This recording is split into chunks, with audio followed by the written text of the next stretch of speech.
Hey everyone, and happy Tuesday. Thanks for joining. We are going to be watching the maiden flight of Ariane 6, which has been many years in the making, actually a decade in the making. And it was supposed to launch back in 2020, but here we are, July 9th, 2024, and we're hoping that it goes today. So let me share the screen with you just so that we have that in the background. I am going to have it muted for a little bit, but this should be really exciting. And if you guys have been following the ESA history of Ariane rockets, you'll know that in 1996, I believe, the Ariane 5 exploded during its maiden flight. I have a report of that I thought that might be, I don't know, maybe this is jinxing it. So maybe I should wait until after. um, but this is a big deal. This is something that ESA really is going to be relying on right now. They currently rely on SpaceX, and it's been that way for over a year or so. So let's see where they are in their broadcast. This is going to be kind of back and forth, hearing me talk and then seeing where they're at with the launch. If I can find the window. Oh, here it is. Okay, let's see where they are. Panels. Not sure visible for everyone. The second one is actually the satellite, so the so-called payload stack. And then there's a third group that we look out for. They are all part of the range. Now we see it better. Okay, so it looks like we have just under 13 minutes, and this is launching out of French Guiana. Jonathan McDowell, someone who I interview often on my channel, who is a Harvard astrophysicist, has actually been there for launches. I think it'd be pretty cool to go. And you make a great point that this is also a test for the pad, which is brand new and built for Ariane 6. So a lot of exciting things for this launch. I know that I normally cover SpaceX, but I think this is a pretty big deal. And so, we are going to watch it together. And we have some folks that I recognize from the UK watching along. We have Barney from the UK. We also have Ross, who mentions that there was a slight delay. It hasn't messed up the day too much so far, but there was a little bit of a delay. So hopefully we have everything go today, because we know in the rocket business that scrubs happen, and it can make planning a trip to see a launch in person very difficult. Design authorities, as we call them. So the people who designed the system. Here we have them. This is where I would be sitting. So they see each other, and they're separated only by a glass wall. During operations, the designers monitor what is happening in the systems in real time, checking temperatures, pressures, currents, and they see immediately when something looks a little bit unusual or when things go slightly off track. And then they meet and troubleshoot in real time. So this is here what we call on site the buzz avant. Okay, so we're still a little over 10 minutes away, but I wanted to read some background from a Space News article, just to give you guys some background. This is, of course, the maiden flight, like I mentioned, for Ariane 6. This is their new heavy lift launcher, and 4 years behind the original schedule for 2020. But they have no domestic launchers available. So Europe has had to, like I said, rely on SpaceX to launch its scientific and Galileo satellites, which, is great that SpaceX is able to help, but of course they want to have their own means. And let's see here. So this is some of an interview. I tried to find this interview, and I think it's just, a written interview for an article, which it would be great if we had video of this, because there's some pretty interesting things said by the ESA Director of Space Transportation, Tony Tolker Nielsen. And so let me see if I can find that one quote that a lot of people are talking about, one of the quotes. And so it's this one. He was asked, if Starship is successful, will it be a game changer with a fall in prices per kilo in orbit? And the first sentence, which is really circulated around the internet, is, honestly, I don't think Starship will be a game changer or a real competitor. This huge launcher is designed to fly people to the moon and Mars. Ariane 6 is perfect for the job. If you need to launch a 4 or 5 ton satellite, Starship will not eradicate Ariane 6 at all. Far in the future, like in 2040, the situation will be different. We'll probably have a space transportation logistics system with recurrent and reusable launchers flying into a hub.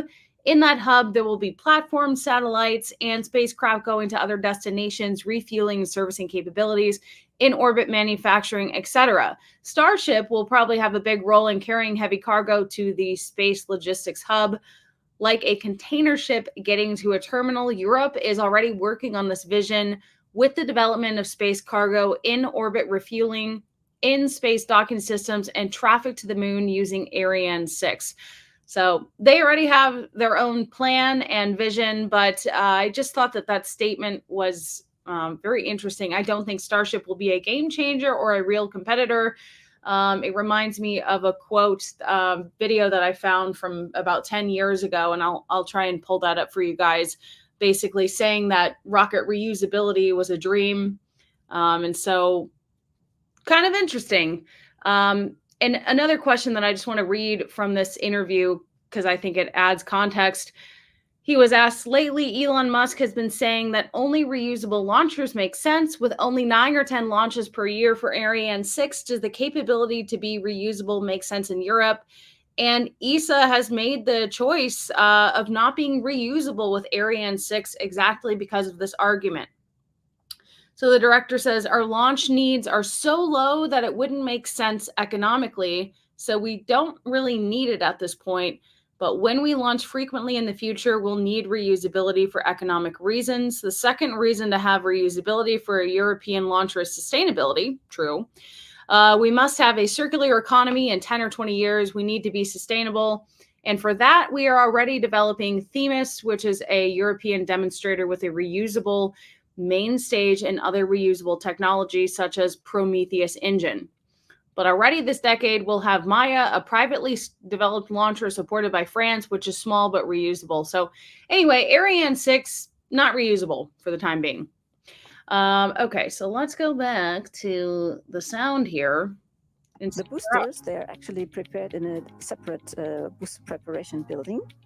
And they are transported on their own transport means, which is a delicate operation because they are already filled, obviously. Once they are then connected to the rocket, we move over to the satellite preparation building that we see here. So here the payload stack is being prepared.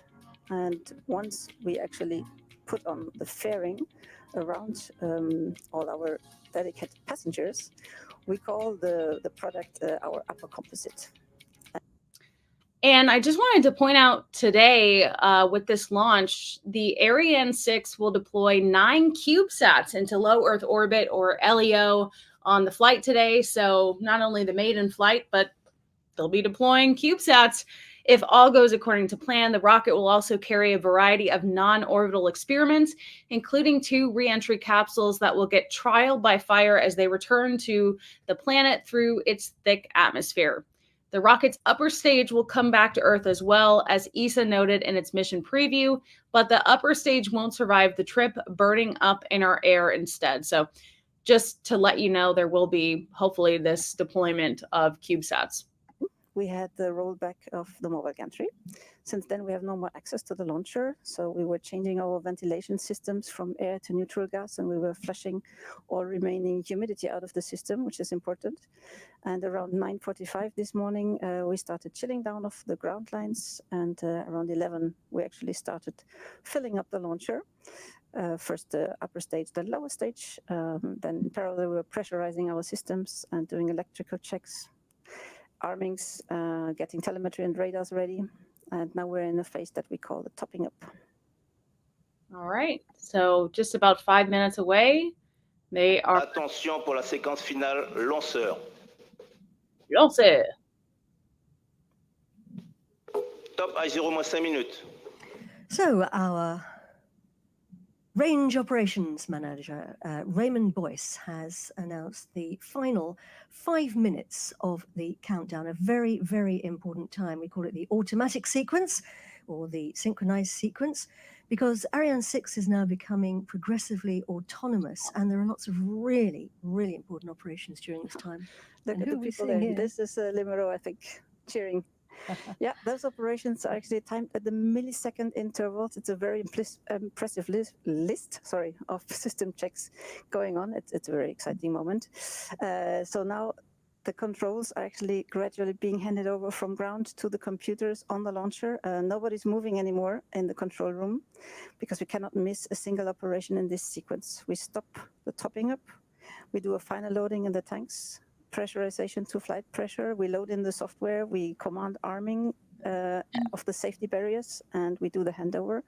And if anything has to stop, if everything goes wrong in these 5 minutes, we reset the clock back to the 5 minutes. And here we can see the teams at Ariane Group cheering on Ariane 6. Everyone's there. Oh. And here the teams in Bremen, Moin Bremen. Everyone is here. Awesome. Yeah. So we are getting close now. Concentration levels very high. A number of things to watch out for as we get closer now to launch, and a few things at launch, and a few changes for people who are familiar with Ariane 5. If you look at the top of the launcher, you can't see them very easily from here, but there's two yellow things clamping on at the top 3/4 of the way up. We call those the cryogenic arms. What's their job, Tina? There's a better shot of them. Yeah. So we are fueling the rocket with liquid oxygen and hydrogen that we send through these arms, and the propellants actually have to be kept at very low temperatures. Liquid hydrogen at minus 253 degrees, and liquid oxygen at minus 180. And we still lose some of these propellants through evaporation. Right now we cannot really see it because we are in daylight. Otherwise, you would see smoke coming out. So we need to top up the tanks until the last seconds, and we do the exact same thing that we do here on the upper stage, as you can see. Also on the lower stage, here we have the pictures of the lower stage, actually the fueling system on the lower stage. And so these massive fueling and pressurization systems, they will be disconnected and retracted at liftoff. It's a command that is sent just 300 milliseconds before we send the command to ignite the boosters. And another thing to look out for now, just before liftoff, is at 7 seconds before liftoff, the Vulcan engine will be ignited, and that allows us actually to check it is running smoothly before we ignite the boosters. And once the boosters are switched on, of course, we lift off. There's no holding us back. And another thing that you might see are the plume effects of these boosters. So the extreme heat of the booster waves onto the launch pad need to be managed. And here we have a look at Vulcan, so we will see it firing up in a minute. This is the main Vulcan engine on the main stage. Indeed, indeed. And we see here that we are getting a bit lonely in Jupiter too. Everyone is yes, all the teams outside to the terrace. Everyone going out onto the balcony to watch the launch in real life. We're getting close now, coming up to the 1 minute mark. The range operations manager getting ready to call that out. À tous de DDO, attention pour moins d'1 minute. It's not stressful. Top I0 moins 1 minute.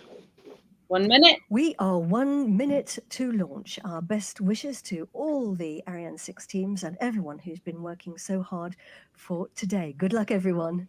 Go Ariane 6, gute Reise and bon voyage. Bon voyage.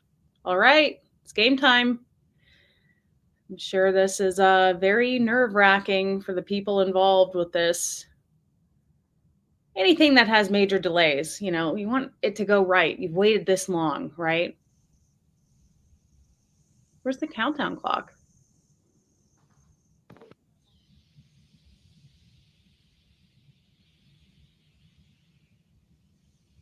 À tous de DDO, attention pour le décompte final. 10, 9, 8, 7, 6, 5, 4, 3, 2, 1. Top. Allumage 2 ESR, décollage. God. Yes. Oh, wow. Damn, I wish I were there. Okay. Whew.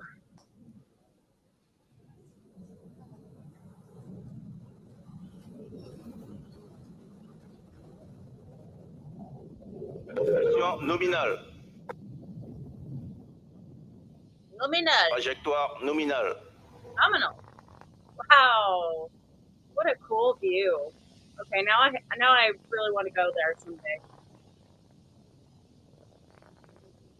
Europe's new rocket, Pilotage calme, trajectoire nominale. Ariane 6, has left the pad and is blazing a trail across the equatorial skies. The range operations manager is telling us that everything is going according to plan. Yes.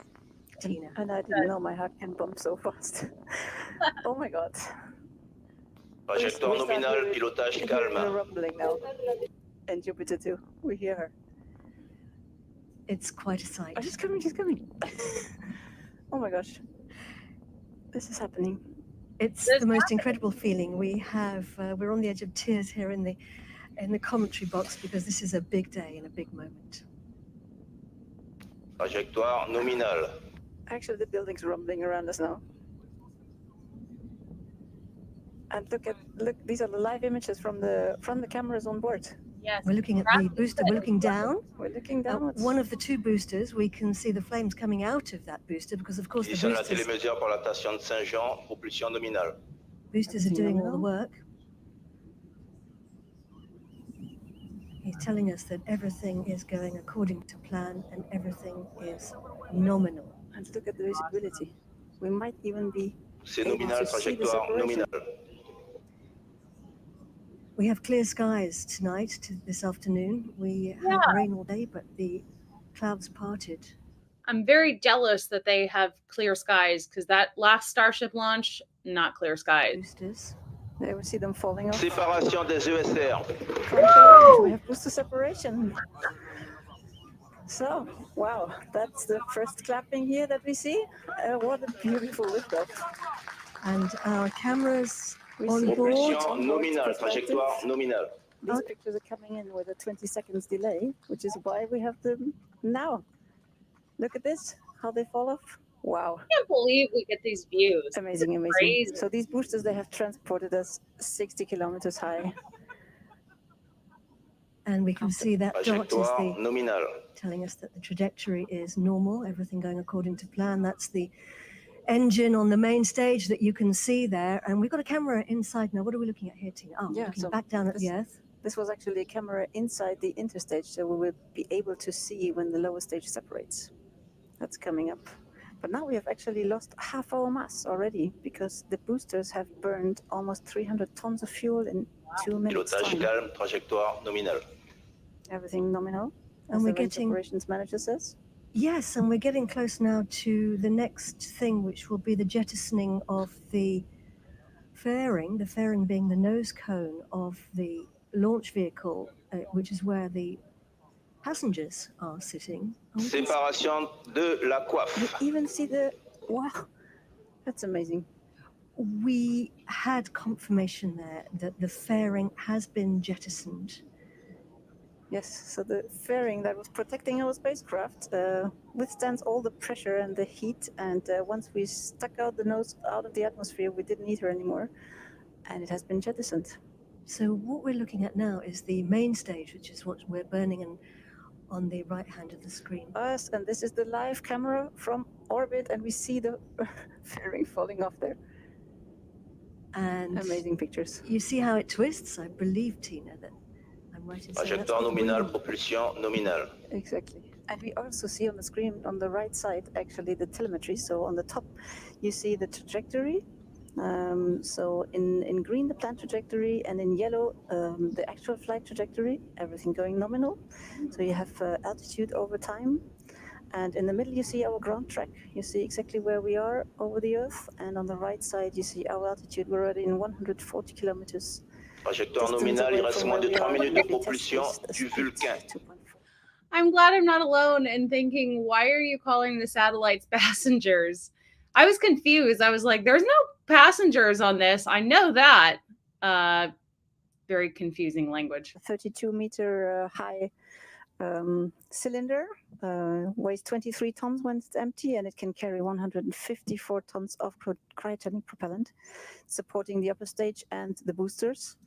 For our technical audience, we don't have any common bulkhead anymore, so we have now 2 separate tanks. And this makes the handling of the pressures a bit easier than on Ariane 5. And it's burning a very powerful Propulsion engine nominale, today. trajectoire conforme à l'attendu. He's telling us that Everything the nominal. trajectory is normal. Exactly. Yeah, Vulcan engine is now simplified, mainly for cost reduction reasons with regard to Ariane 5. The nozzle manufacturing is completely different, and the gas generator is made of additive manufacturing. Il reste moins de 2 minutes de propulsion du Vulcain. Challenge. Telling us that there's 2 minutes left of propulsion on the Vulcan engine. So the Vulcan engine has a new challenge because the booster plumes impact at liftoff. They're actually so high that the thermal protection around the nozzle actually had to be beefed up a bit, and we have tiles now around the nozzle, and the nozzle itself also has a new manufacturing method. So it's a more simple and cost-effective design right now. We're getting closer now to the next phase, which is switching off the engine and jettisoning the main stage, because of course we want to lose each section of the rocket as we climb higher. The lighter we are, the faster we go. So we're separating the next stage, but that's actually quite a complex process, isn't it? Indeed, because you have to detect first that the rocket is actually ready for separation. This is done by the guidance algorithm. And afterwards, the Vulcan engine is cut off. And 6 seconds later only, we will see separation of the stage initiated by pyro commands. And we do that by actually extending a set of springs. And the push that the lower stage does to get rid of the upper stage, or the other way around, to push itself away from the upper stage, has the same push, or the same thrust, as we call it, as the Vinci engine, but it only does that during 0.2 seconds. All right. So far, so good. As you can see, there's getting close now to what we call MECO, main engine cutoff. That's coming up in a few seconds. Fin de mission sauvegarde. Telling us that the safety mission here at the Space Center is now finished. We should be seeing something. Extinction du moteur Vulcain. We have confirmation that Vulcan has switched off. Séparation LLPM. And the lower stage has separated, so he gets these informations before we can see them on the screen. So, allumage du moteur Vinci. And Vinci was ignited. Wow, that's a very, very, very important moment of this mission. Congrats to Bremen and to Vernon. And we have applause here. Clapping here in Jupiter. Yep, happy faces. The upper stage. You see the lower stage. Propulsion nominale. In our onboard cameras. It's going incredibly well. Wow. Will we see the Vinci engine also firing up? I don't know if that can be seen on the camera. Wow, this is really something. We can see it. Look, look, look. You see the color changing on the Vinci engine? Worth as it's the heating wait, up? I suppose. Beautiful. And you can see that we're actually up there right now. So you can see that we lifted off from the pad here at the Guiana Space Center, heading northeast, our altitude La propulsion est 373, nominale. traveling at nearly 4 kilometers a second, propulsion normal. And look at that, Tina, the curvature of the Earth with the Vinci engine burning away. Allumage APU. And here we hear calling out that the APU, a new feature actually on the Vinci, on the upper stage of Ariane 6, has also switched on. So there's a lot of good news coming in here, because the big innovation actually of Ariane 6 is, of course, the reignitable Vinci engine. It can switch on and switch off, and it does that by the help of the APU. Pilotage calme, propulsion nominale. So both are running as planned.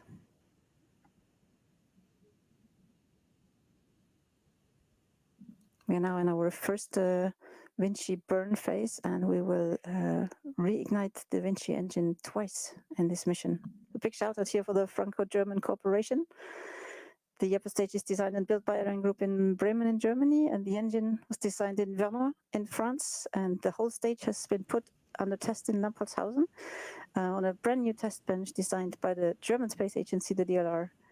And that's Propulsion nominale, trajectoire an nominale. immense effort, immense team effort to get this tests done. So they're all going to be very happy. The first Ariane 6 is off the ground.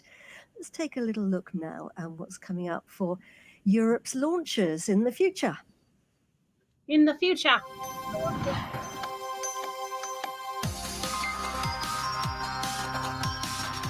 We are already working with our partners on the significant evolution of Ariane 6 to improve its performance and therefore its competitiveness. It includes evolution of the solid boosters and evolution of the upper stage engine, the Vinci engine. For institutional customer, we are going to deliver for the European Commission and ESA for Galileo. Propulsion We nominale, are going to trajectoire deliver nominale. for CNES TGA and optical satellite.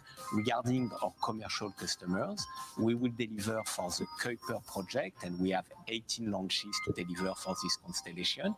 And we will also deliver for telecommunication operators such as Eutelsat, Intelsat, and Optus.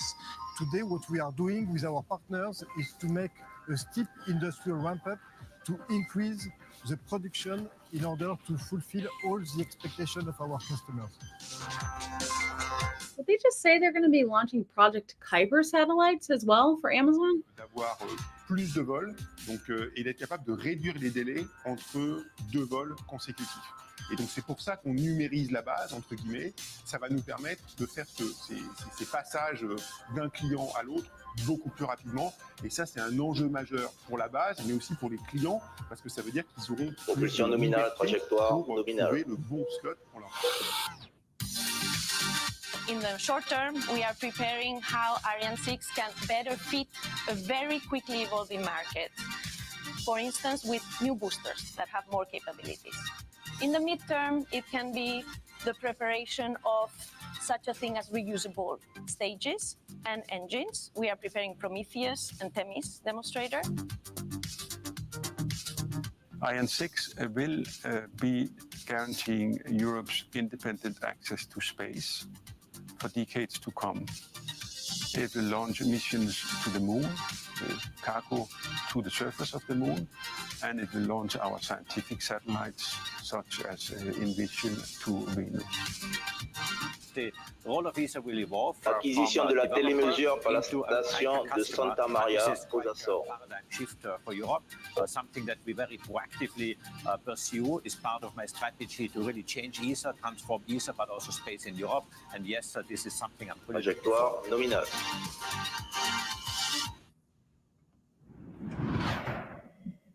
And here on a hill just outside the Guyana Space Center is an important group of people inside that building there. We call them the Quick Look Telemetry Team. Exactly, because all the launch vehicle data are actually sent to the Galileo station, which is so here on site. And the team that we see now here, they don't enjoy the good weather because they're actually the ones analyzing these data in real time, and they are really the first ones to know what is happening. So it's interesting because Ariane 6 is not reusable. And I'm reading an article from 2022 about why they chose this. And this apparently stems back to a design decision in 2014 when the space agency chose to stick with expendability. France's economy minister Bruno Le Maire admitted at a 2020 conference that in 2014 there was a fork in the road and we didn't take the right path.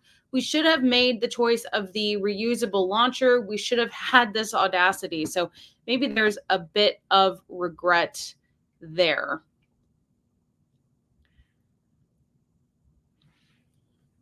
Jean du Maroni. And they are proud members of Space Team Europe. Okay, so you guys can obviously watch the stream from ESA if you want to, but I'm guessing you clicked on this to chat with me. So I'm just going to keep blabbing on because I have some things that I want to talk about. But so far, everything nominal, everything looking great. And I'm not sure what more they could have asked for. So far, it's been an amazing launch and something that, you know, they've been waiting for over a decade in the making. And then they've been delayed in launching at least 4 years. So far, a very great day for ESA. And they hopefully won't have to rely on SpaceX anymore going forward, which I'm sure will be helpful. Yeah, you guys are saying you came here for me. Okay. Yeah, Ross, thanks for pointing out that there are 2 launches planned for Ariane 6 in 2024, 4 launches in 2025, and eventually they want to target a monthly launch cadence, which still is nowhere near the numbers that Falcon 9 has. And, you know, Falcon 9 has their aspect of reusability. So, you know, it sounds like there may be some regret with that decision to not be reusable, but maybe that'll change in the future. And I want to go back to that interview because I think that there's some interesting information. So, and let me just get his title again. This guy, Tony Tolker Nielsen, was interviewed by Space News, and Tony Tolker Nielsen is the ESA Director of Space Transportation. So, Director of Space Transportation. So he was asked, if ESA decides to have European crewed space flights, is Ariane 6 up for the job? And he said Ariane 6 can be a human-rated launcher with some modifications, but we can also invest in a safety system for the capsule to make it safe for the crew in case of launch failure. We have a contract to find the best trade-off between these 2 options in the next year. Any decision to then pursue these options lies with ESA member states, and in this instance only, ESA would not favor any particular launcher. It would ask industry to come up with proposals, which, by the way, this interview is just from last month. So this is all, you know, current relevant information taking place shortly before this launch. And obviously the launch went pretty well today. Should ESA already be thinking about a reusable Ariane 7 for the next decade? The director says, I don't think, at least for now, that ESA is planning to make the choice of its own developed launcher.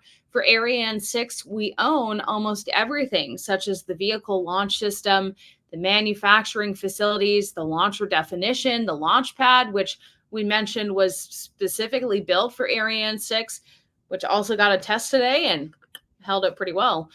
In the future, it'll be totally different. The launcher will be privately developed. We'll just buy services like the Commercial Orbital Transportation Services Program in the US. NASA is doing both. We won't develop a European SLS.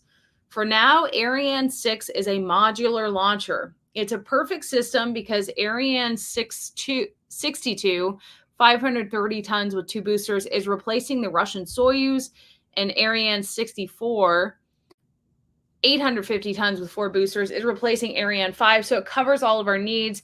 Ariane 6 could be the European workhorse for the next 15 to 30 years. And again, I draw the comparison to Falcon 9 because Falcon 9 is clearly the US workhorse and, you know, has some reusability. So really is unfortunate that they didn't go with some reusability. Also, just for the sustainability aspect. Now, let's see what's going on. We're almost 20 minutes into the launch. Congratulations. Fantastic news. And we are where we should be at a speed of 7.56 kilometers per second, as you can see here. Everything nominal. 350 kilometers, of altitude. And traveling at nearly 8 kilometers per second, ladies and gentlemen, boys and girls, per second. And so that's the first major accomplishment.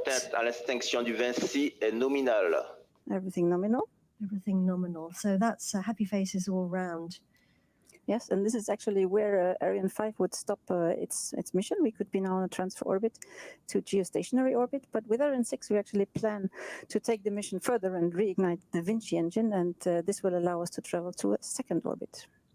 So we're going to be taking a break in a minute because we are scheduled to release our next set of spacecraft about 45 minutes from now, but we've accomplished this first hugely important phase. And look at that, Tina. That's the perspective from the rocket as she flies high in the sky. We have a beautiful planet that we're looking. We are very, very lucky, yes. So we're going to leave telemetry. We're going to leave the live cams up on the screen for you.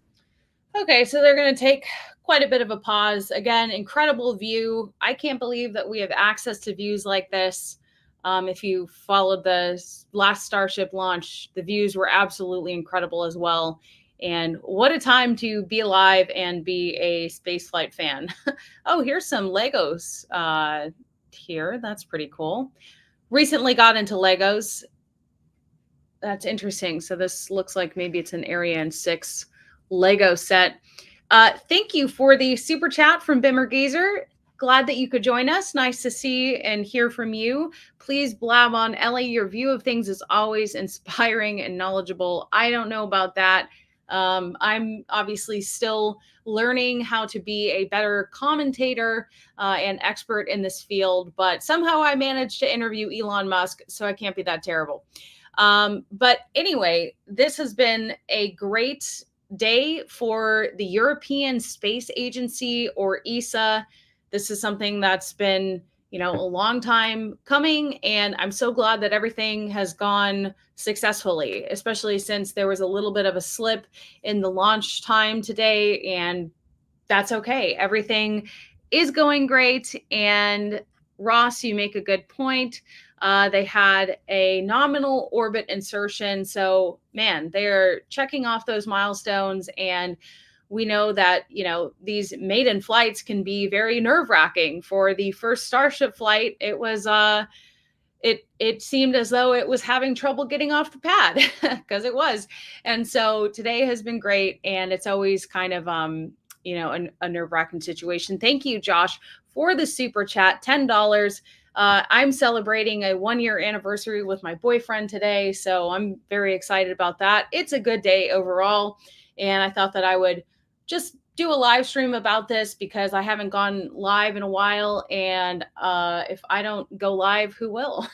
By the way, I wanted to show you this new design that is for the Starship. Here, let me go solo. This design is for Flight 4. And I think some of you guys ordered the shirt. I made sure that it said the little flap that could and did. As you remember, the little flap on Flight 4 played a big part in making that flight so successful.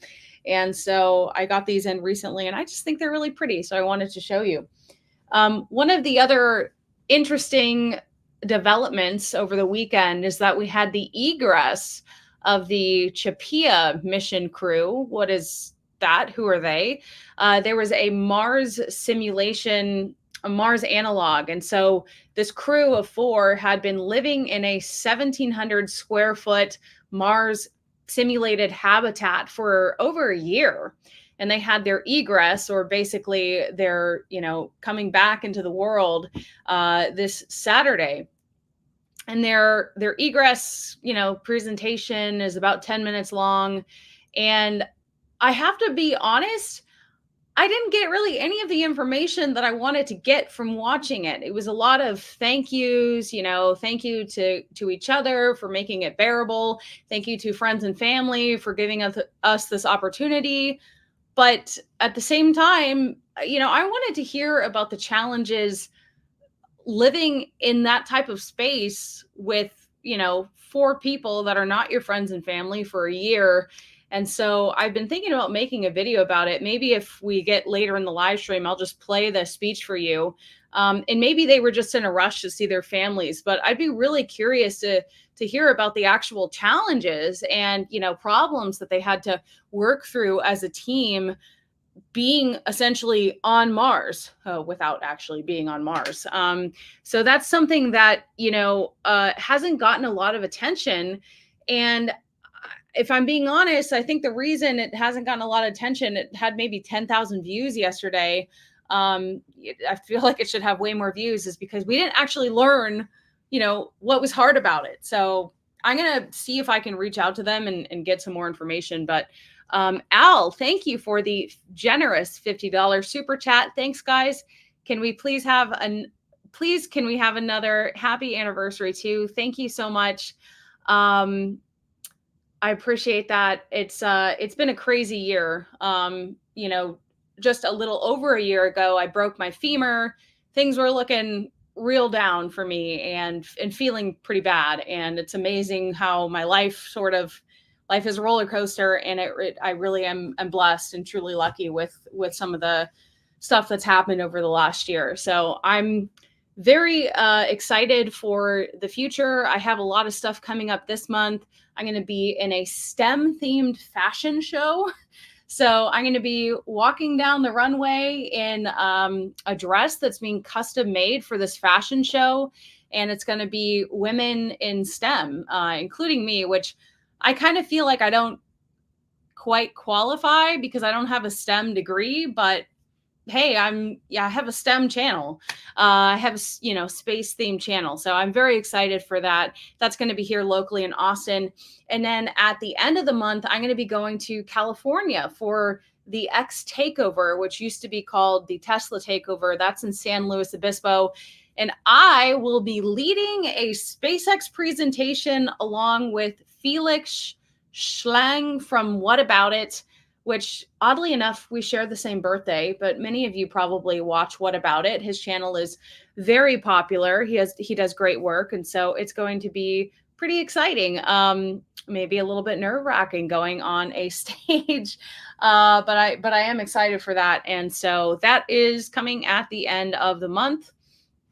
And now that we know that the launch went well, I just want to play this clip that I found. It's a little blast from the past. And this was from the maiden flight of Ariane 5. So just to put it into perspective, how happy and grateful we can be for today going so right. This was on the, the last generation Ariane 5 rocket inaugural launch. Didn't go so well. Latest European space rocket, the giant new Ariane 5, has ended in spectacular failure over South America.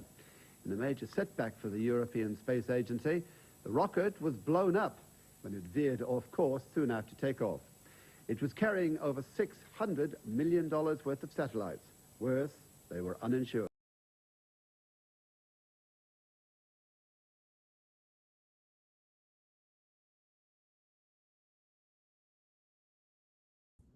Oh my gosh. Sorry, I'm going to have to reload that and replay that. If I slightly hit my trackpad on my MacBook slightly, it'll boot me out of the studio, which is a big problem, StreamYard. This is not the first time it's happened. I'm so sorry about that. Let me play that again. Let me tee that up again.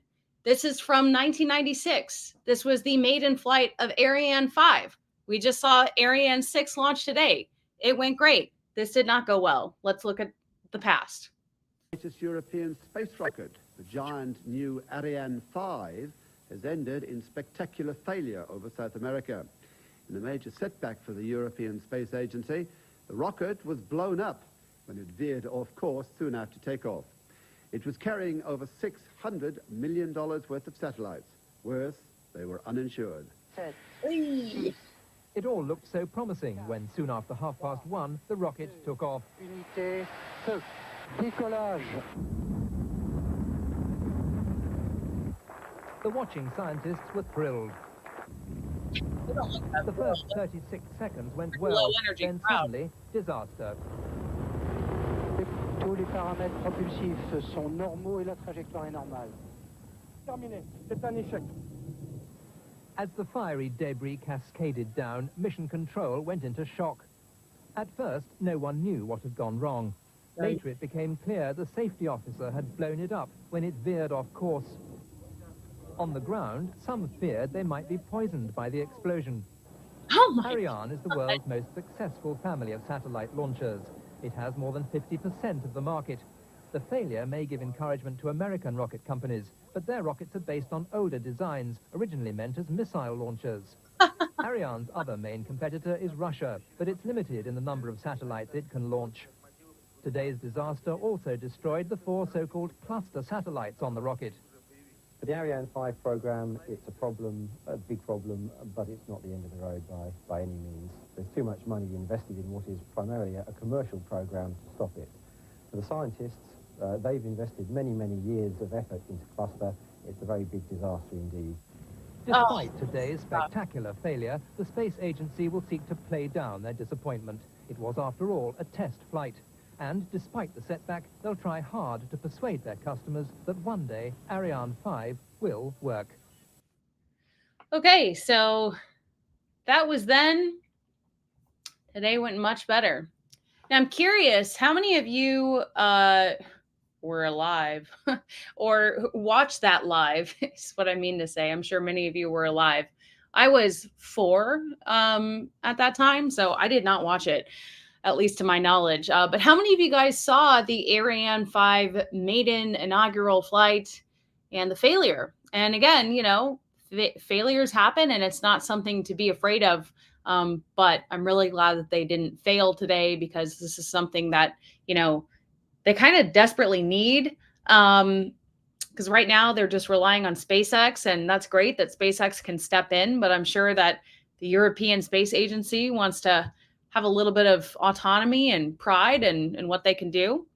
And wow, so some of you guys saw that live.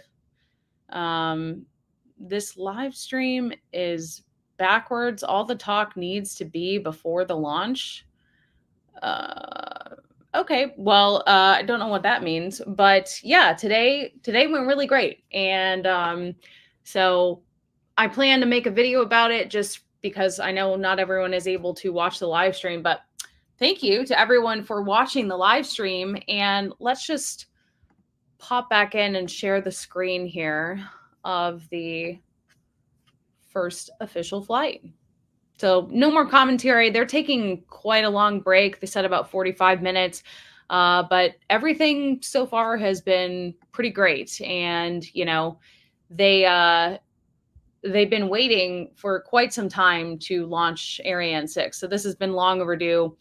And not too long ago, we had the retirement of Ariane 5. So congratulations to the European Space Agency. I think the only kind of bummer is that they haven't made Ariane 6 reusable, you know, but I guess that their argument is that they don't have as much of a need, in that it just doesn't make sense economically, even though isn't that the point of having something reusable? Because it ends up being cheaper. I don't know.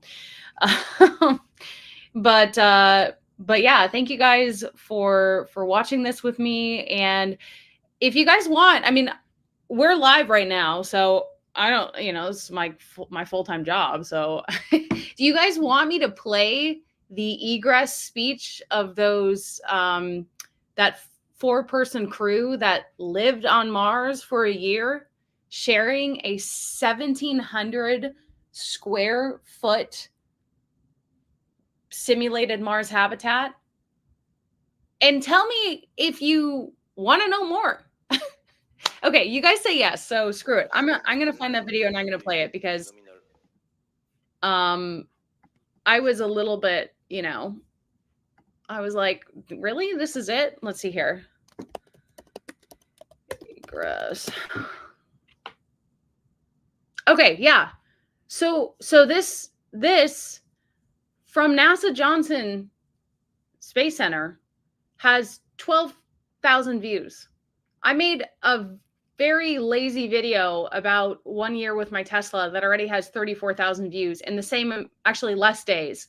So why isn't anyone watching this? Why doesn't anyone care?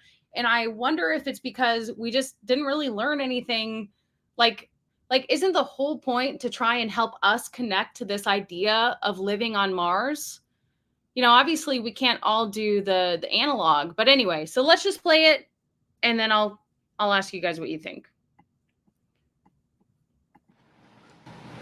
Good afternoon. My name is Steve Kerner. I'm the Deputy Center Director here at the Johnson Space Center, and I'm very excited to welcome you to the closing of the CHAPEA 1 mission. What a day to celebrate and commemorate. This was the first of 3 NASA analog missions to simulate a Mars environment. 378 days ago, these 4 dedicated individuals who you're about to meet entered this 3D printed 1,700 square foot Mars habitat simulation.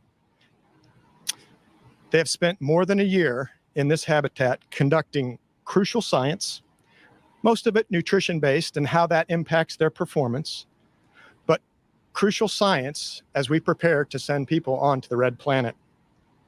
These 4 individuals volunteered more than a year ago to dedicate their time to this effort.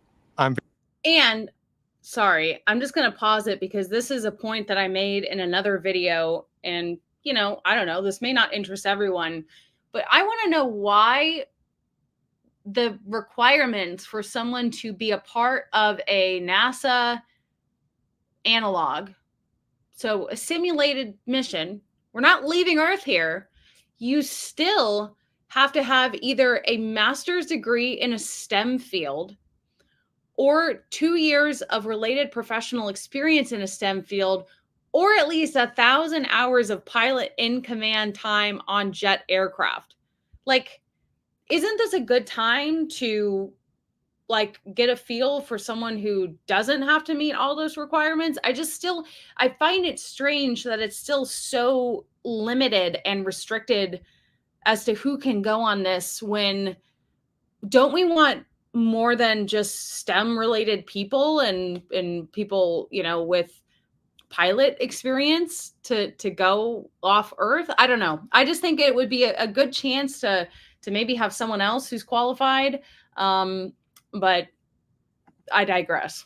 Very appreciative. They've been separated from their families, placed on a carefully prescribed meal plan, and undergone a lot of observation. When they come out, give them a big round of applause. I can't wait to see the smile on their faces. By growing and harvesting their own vegetables, communicating with a 22-minute delay at sometimes, and conducting simulated Mars walks, this crew has helped us obtain crucial information as we prepare to return to the moon and onto Mars. Mars is our goal.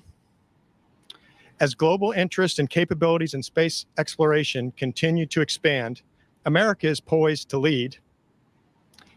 The completion of CHAPEA 1 mission is an important step in this goal. Thank you also to the cross-disciplinary teams that supported these 4. I know that these 4 entered 378 days ago, but there was a lot of work that went into the preparation for this event.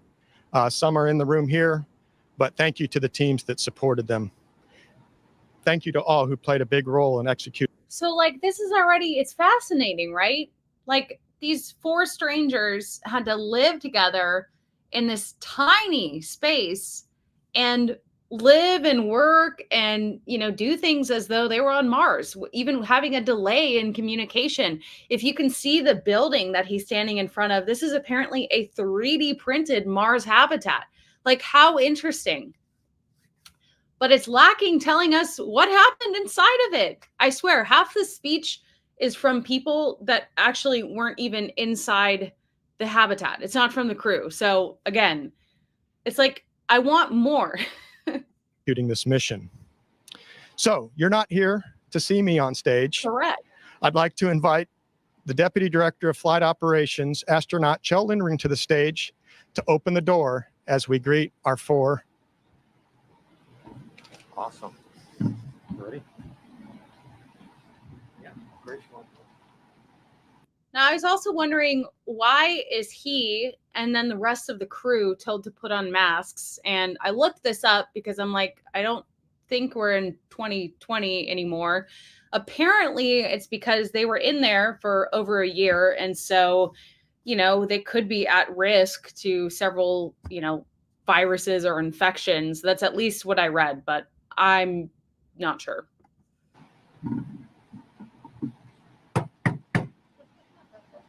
Hello, room service. Just ready to come out? Oh, yeah. Hey!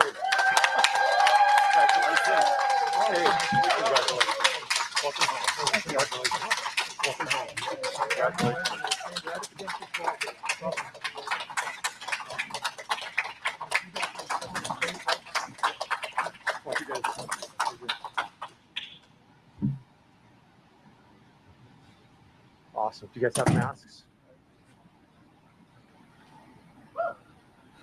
Outstanding. Awesome. Can you imagine being stuck in that room for a year? Like, people, I think, underestimate the psychological, mental toughness that whoever goes to Mars, not only on the journey there, but, you know, being in this environment is going to have. And so I think that I'll say this, I would not want to do this. This sounds terribly claustrophobic. This sounds like it would get old really fast. So I really respect these people for dedicating over a year of their lives to do this. Wow, what an awesome day. It is an absolute privilege to be here. There are yells from outside the building. It is an absolute privilege to be here to welcome Kelly, Nathan, Ross, Anka back home and to give them our sincerest congratulations. You know, I was trying to think of some traditions from my own end of mission experiences to share with them, but they were mostly centered around trying not to pass out and become actively sick. So we'll move on from that. Also mindful of the fact that we stand between them and a reunion with their families. So I will keep my comments short. How many fingerprints does it take to make a footprint? How many millions of hours did it take for the legions of engineers and scientists, fabricators and astronauts? How many hands are required to lift our rockets and spacecraft and astronauts into orbit and to gently lower them back to the Earth? How many unique contributions, how many fingerprints did it take to put that very first footprint on the lunar surface? You know, the path to Mars is beset with challenges.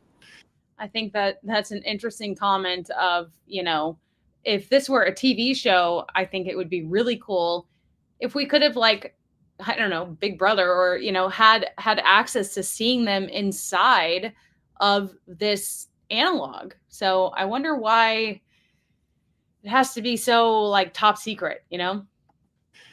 And the crew and their families have committed a year of their lives in service to NASA, to the country, and to humanity's exploration of space.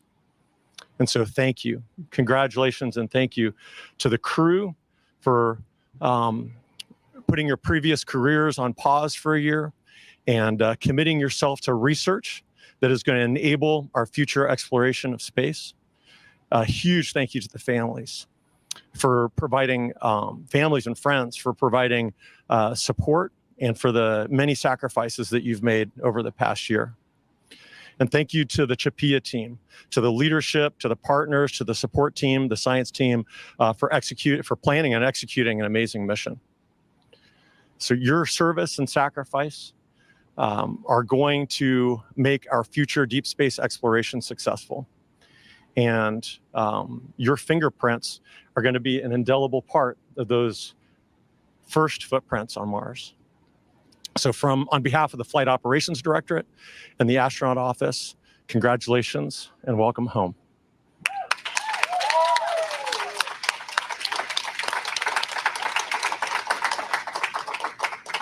And now I'd like to introduce the Principal Investigator for the CHAPEA mission, Grace Douglas.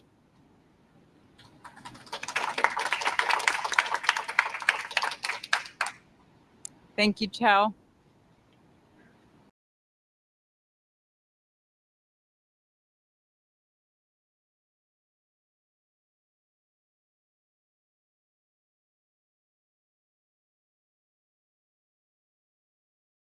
Oh my God, it dumped me again. I'm sorry.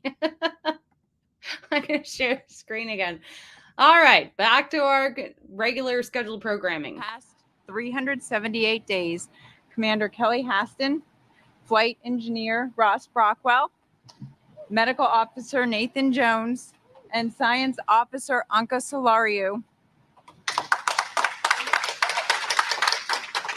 have dedicated their lives to achieve the objectives the scientists and engineers at NASA have set before them, enabling us to collect thousands of data points, yielding a unique and valuable integrated data set in a Mars realistic simulation. This data will give us unprecedented insight into how we can best work together to achieve mission objectives while maintaining health and performance for the success of future human missions to Mars. I want to congratulate all 4 of you on your tremendous efforts and express my deepest gratitude to all of you and to your families and friends who have supported these endeavors and for the sacrifice all of you have made to contribute to the goals of human exploration. I also want to thank the science, engineering, and mission control teams who worked collaboratively and tirelessly 24 hours a day through every holiday and weekend to support our crew, to support data integrity, and to support mission success.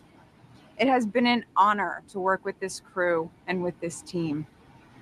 And finally, I want to thank the public for their tremendous support for the human spirit of exploration, technological advancement, and discovery that will enable us to set the first boots on Mars. Woo! I want to now introduce Judy Hayes, the Chief Science Officer for Human Health and Performance. But we still haven't heard from the crew, who will give remarks next.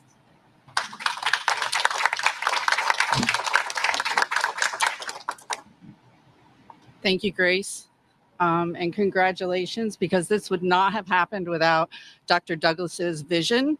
And so here we are today after the first mission. So first, thank you to this pioneering crew.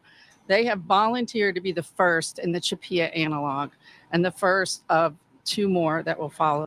I also wonder if, because they've already done this, like they're on some short list or special list who might be good candidates, when we're looking to send the first people to Mars, like, oh, what about those 4 people that already kind of lived on Mars for a year? I'd be curious to see if we actually see at least one of those people go.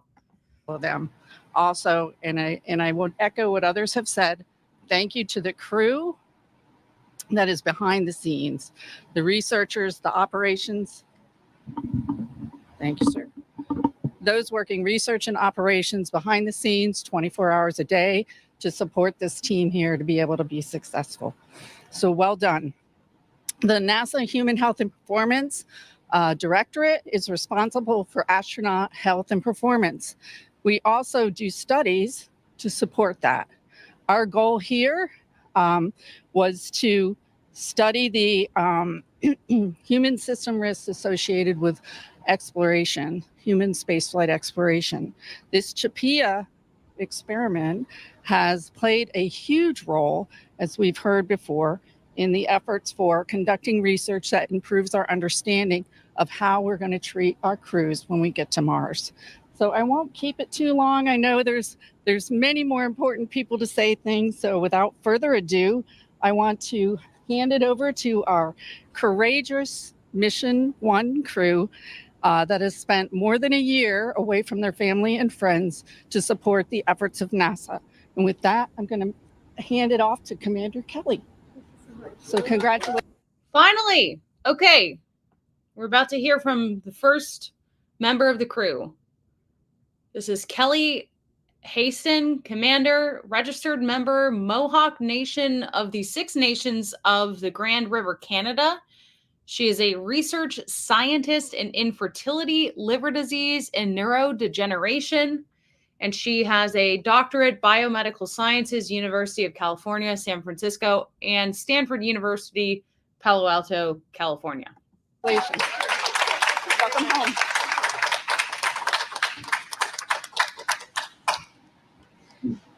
Hello.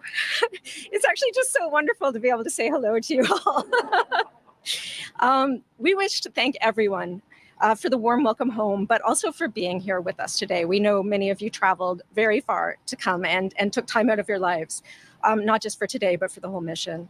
And we also thank everyone from NASA. CHAPEA 1 has been a unique experience with great challenges, joys and sorrows, and a lot of hard work, with a fair bit of fun thrown in as well. I wish to thank the crew, my friends and family, and my partner Elliot, who told me not to name drop him, but he deserves it. During this mission, these people have given an incredible richness of shared experience and conversation, a gift of love and support that made this year possible. I am humbled that being away on a one-year Mars analog brought me closer to those I was with and those I left back at home. To everyone, in particular my family, I'm so sorry I wasn't there for you this year, and I thank you all so very much. And I extend this thank you to NASA for the opportunity, and also to everyone that has worked so hard on the CHAPEA team. This tremendous group of people has guided and supported us throughout this mission. We applaud and thank you for your vision, your execution, and bringing the first iteration of CHAPEA to completion. What an accomplishment. It's a huge kudos, and we're so grateful to you all. You've taken such good care of us. I am so proud and honored to be part of this crew and project, and to be a part of a small incremental part of the work being done here on Earth that will one day enable humans to explore and live on Mars. Thank you so much.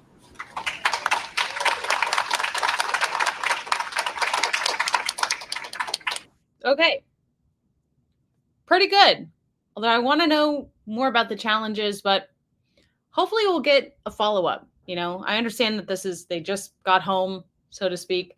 But it'd be really nice to like hear more from them. So I will try to reach out. We'll see what we can do. But now we're going to hear from the flight engineer, Ross Brockwell from Virginia Beach, Virginia.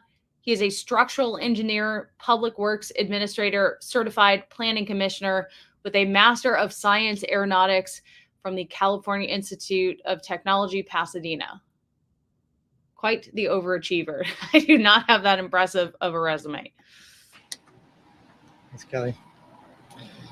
Well, I'd like to say thank you to everyone at NASA and on the CHAPEA team for the amazing creativity and commitment and for everything you do. Thanks to my mom and to Shannon for being so supportive. Thank you, Ryan, for saving my life for me while I was away on Mars. And thanks to these crewmates. Thanks for your knowledge and your skills. Thanks for tolerating my experiment in hair science. Thanks for tolerating my experiment in hair science. What was it? It's funny. Tell us. And thank you sincerely for all the good times we've had throughout this mission, start to finish. I'm very grateful to have had this incredible opportunity to live for a year within the spirit of planetary adventure. Like, I wonder if any of them like had a panic attack throughout the year, you know? We want details. Towards an exciting future. And I'm grateful for the chance to live the idea that we must utilize resources no faster than they can be replenished and produce waste no faster than they can be processed back into resources. We cannot live, dream, create, or explore on any significant time frame if we don't live these principles. But if we do, we can achieve and sustain amazing and inspiring things like exploring other worlds. And we can do these things together. We can use our senses of wonder and purpose to achieve peace and prosperity and to unlock knowledge and joy for the benefit of everyone and every part of planet Earth. So this has been a wonderful experience, and I really hope this helps us get that much closer to the reality of putting boots on Mars. Thank you.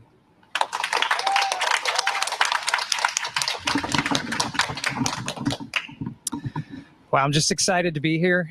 Okay, so now we're hearing from Nathan Jones, the medical officer from Springfield, Illinois.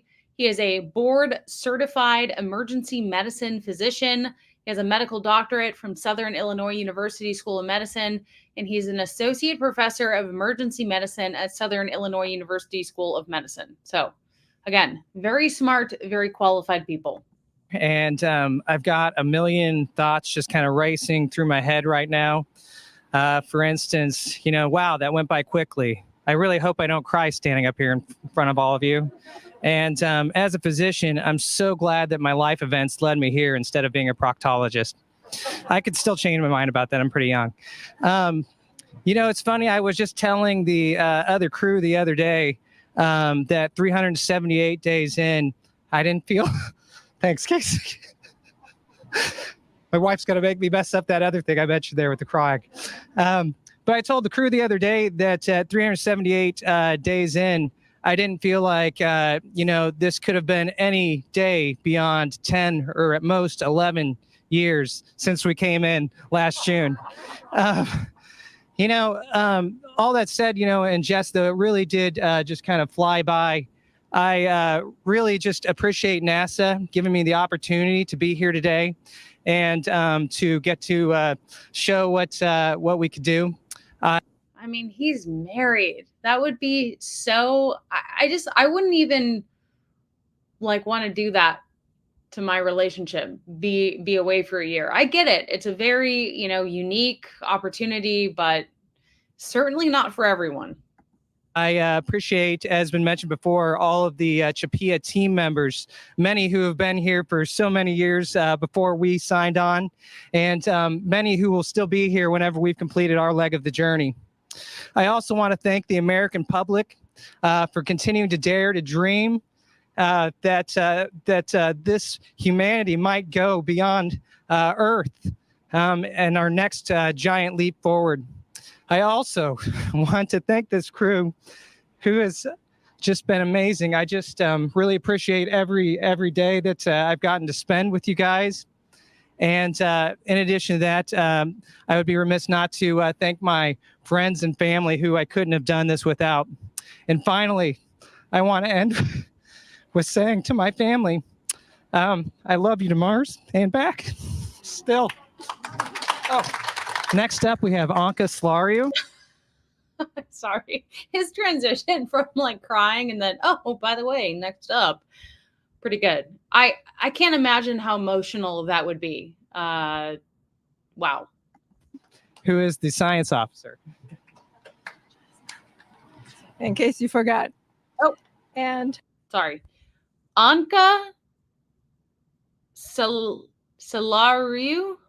She's the science officer. I just butchered her name.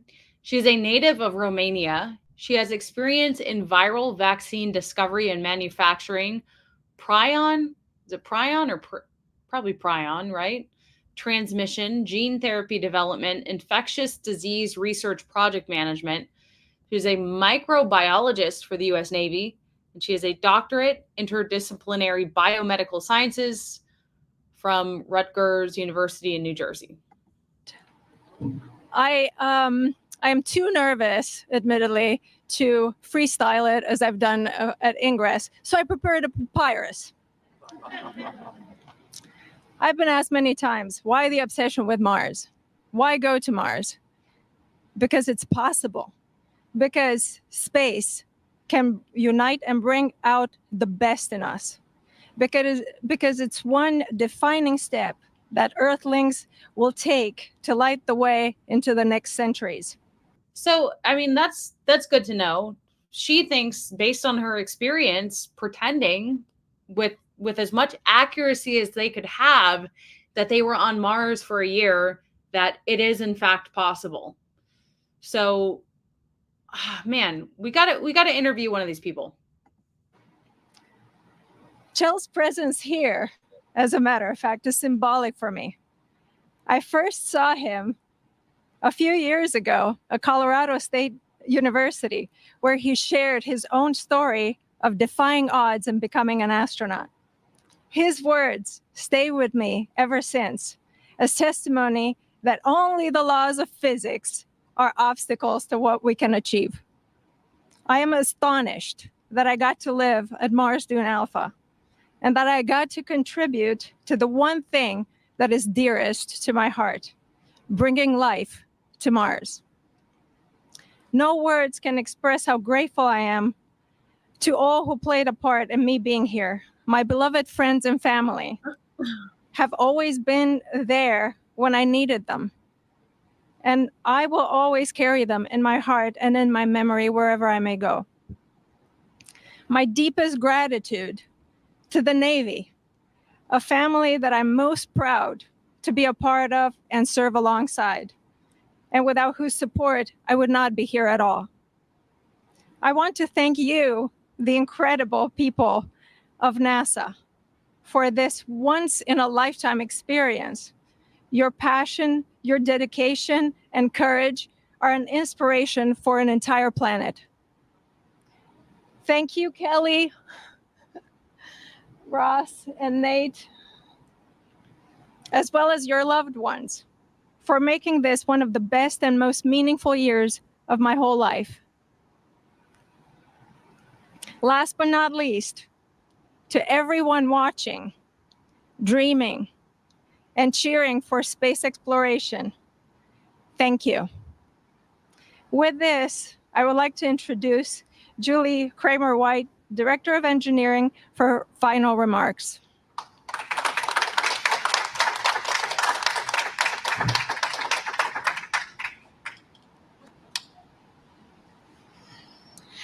Good afternoon. I will make this very brief because I get what they were really wanting to get to is to get out to see their families and friends. But I want to take a chance to mention how the development of this analog has been a really unique and fascinating thing for our engineering teams. We're used to designing spacecraft, and so this is not our typical sort of day job. So it's been a really interesting and educational opportunity for us to collaborate with the Health and Human Performance team to create this analog. And so from working with Jacobs and Icon for building this up and outfitting it for the team to spend a year in there, to creating the mission content, whether it was Mars walks or robotic operations or habitat maintenance, planned and unplanned. The analogs really are so important to our understanding of what it's going to take, our insight into how our assumptions and how our architectures are really going to work when the plans meet reality. So the day-to-day constraints of how the crews have to operate, analogs like this are so important in ways that we can't even imagine when we plan. So executed here on Earth in a way that's more accessible, cost-effective, and lower risk for the crews, it gives us an opportunity to learn all these critical things about these complex systems that it's going to make going to Mars and back a lot safer. So I'm not the first one to say this, and I'll say it because we believe it. We understand it. Those of us that work in human spaceflight, we understand how much the families sacrifice, particularly for our crew members. So we would like to thank the crew and their families and friends for their invaluable contributions in improving our understanding of living and working on these extended missions. Okay, that's basically it. So after watching that, are you in the same boat as I am of wanting more? I guess that's a good thing. You know, we want to hear more about the actual experience over the past year. But I felt like it was, you know, pretty kind of too formal, I guess. Scotty wants to know, is this a rerun from 2020? What's up with all the masks?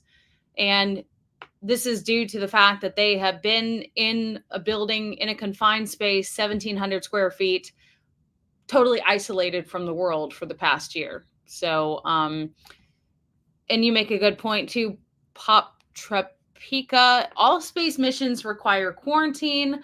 I'd imagine the same applies to simulated ones too. So, good to know that you guys have some interest in this. I will try to reach out and see if any of the four or maybe all of them are willing to talk. I think it's unfortunate that, you know, on NASA Johnson's YouTube channel, this has, I don't know, 12,000 views since Saturday. I thought that this would be more of a, you know, an interesting thing for space fans, crew completing the first ever year-long NASA simulated Mars analog in a 3D printed habitat at that. So I will reach out for that, and, you know, might as well talk about the 5th flight of Starship that we are eagerly awaiting.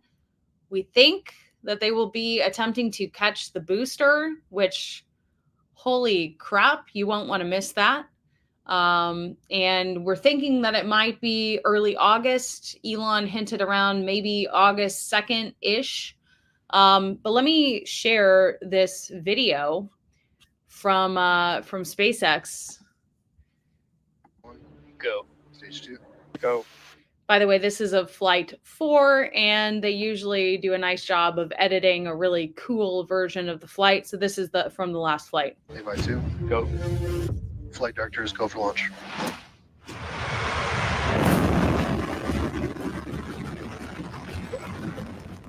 We have liftoff. Vehicle is reaching downrange. Ship chamber pressures are up. Max Q. Vehicle is supersonic.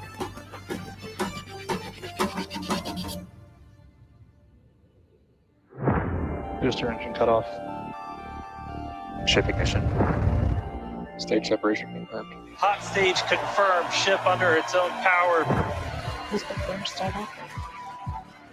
View of the jettisoned hot stage.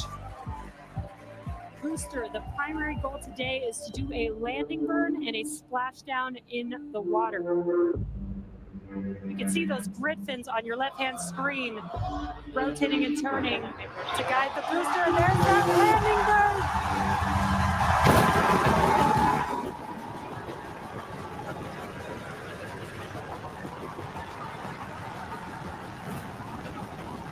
And we have splashdown.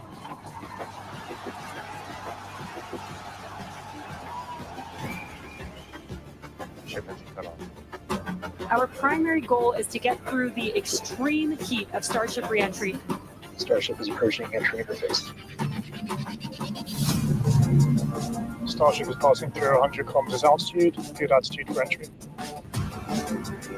Vehicle is passing through 85 kilometers altitude, flaps have control of the vehicle. Vehicle is approaching maximum entry dynamic pressure. External temperatures are dropping. Starship is in landing burn. Starship landing burn shut down.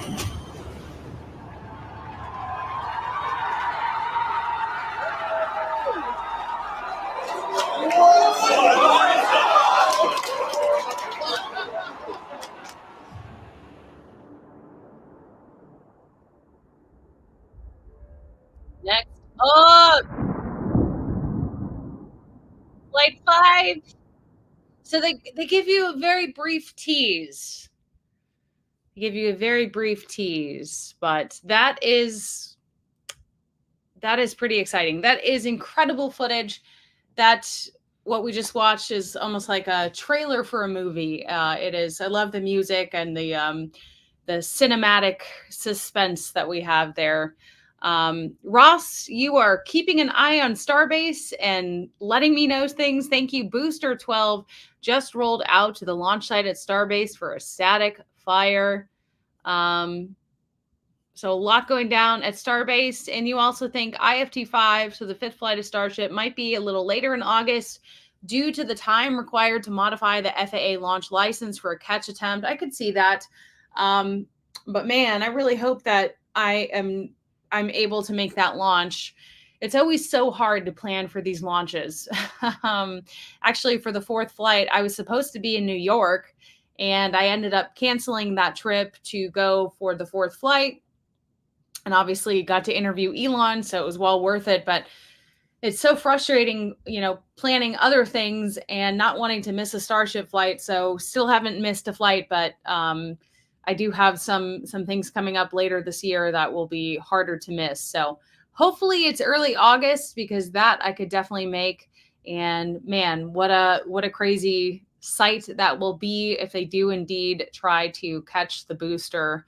I think some people may feel it's a little soon, but things went so well on Flight 4, good for them. Definitely a lot more excitement around what SpaceX is doing than really any other company, at least that I've noticed, and I've been covering this for a while now. But yeah, that was such a good video. Incredible, especially re-entry. It's like a movie scene. The music makes it great. SpaceX and Tesla, for that matter, whoever is choosing the soundtrack for these videos, they're doing a good job. Or even just the music for the Tesla events. Man, it's so good. It's like cyber futuristic. It's really good. So anyway, to recap, we had the maiden inaugural flight of Ariane 6. It went great. We also watched a video of the crew egress from a year-long Mars analog simulated mission from NASA. And we have, I think, collectively decided that we want to hear more from the crew about what it was actually like to be in that experiment. And we are also expecting Starship Flight 5 for early August. So I am going to get off the stream. It is my 1-year anniversary with my boyfriend, so gotta get some things ready. But thank you guys so much for joining me. That was really fun to watch the launch live together. I know I'm not as technically savvy as some of the other space commentators, but I'm working on getting better at that. I don't have a background in this like many other people do. But you know, it's been really cool to see the path I've been able to carve out over the past couple of years. And in fact, you may notice the Ellie in Space, congrats, 100,000 subscribers. The subscriber count has just been popping off. I have over 115,000 subscribers now. So thank you to Elon for letting me interview you. And I'm just going to put it out there in the universe. I'm hoping that I can get another post-launch interview on Flight 5. So I will really do my best, because I think that it was just so incredible to hear from Elon on the day of the launch. Really honored that I was able to talk to him for those 15 minutes. That was all I had, but I think it went pretty well. And my Elon interview has almost 1 million views. So I still don't have a full-length video on my YouTube channel that has 1 million views, but the Elon interview is very close to that. So I don't see any reason why it wouldn't surpass that, but we'll see. But it's just been a great time for Ellie in Space. And I appreciate all of the new subscribers, all of the longtime subscribers. I see you. And thank you so much for supporting my channel. It's been really fun. And I will just say, someone wanted to get the link for these shirts. So I will try to, the way that we do this is that we have to make, you know, a run of the shirts. So the store is open for a limited amount of time, so that if we get 20 orders, we don't overproduce shirts. So if you guys are interested in having this Flight 4 shirt, let me know and I will reopen the store. But yeah, it's, this is not my operation. I have one of my patrons who has a screen printing business and is kind enough to help me make merchandise that doesn't suck, because some of my early merchandise, personally, I think it sucked. Just in terms of quality, the Teespring. If you guys are looking to make your own merchandise, I would not recommend using something like Teespring. The quality is not super great over time. And so anyway, the quality of these shirts are really great, but it's a matter of, you know, being able to sell enough to make it cost effective. And I have a lot of people asking me about merchandise, and just as general YouTube advice, it's actually has not been super successful for me, but maybe at some point it will. So it looks like some of you guys might be interested in having that link. So I will share that on X and on my community page on YouTube. And thank you guys so much for watching. I really appreciate it. You guys are awesome. This is my dream job, and I pinch myself. I can't believe I get to do this for real, full time. It's awesome. So thank you so much, and I will talk to you guys soon.